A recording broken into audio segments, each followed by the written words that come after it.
For an impressive family-style entree, try Mesquite-smoked veal shank, served with bean salad and cornbread topped with Marrow honey butter. We're going to roast, then smoke the veal shank for the most tender, melt-in-your-mouth bites of meat possible. A shank is perfect for low and slow cooking, and also provides rich marrow that we'll use in a honey butter. Mix together salt, pepper, and thyme, and then season the veal all over with the mixture. Place the veal shank in a roasting pan, standing upright, covered in foil.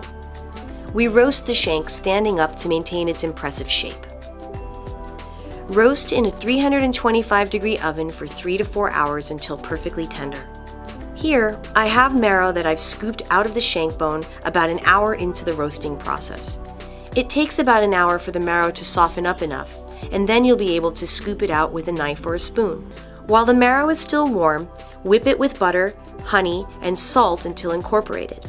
The marrow has a rich, sweet flavor that makes this butter just truly exquisite. We'll serve this with our brie cornbread. Once the veal is done roasting, place it in your prepared smoker. I'm using a hotel pan smoker here with soaked mesquite wood chips.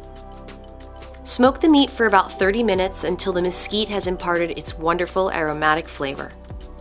Serve the shank with an herb bean salad and a side of cornbread with the smoked marrow butter. Your guests will love this showstopper of a dish.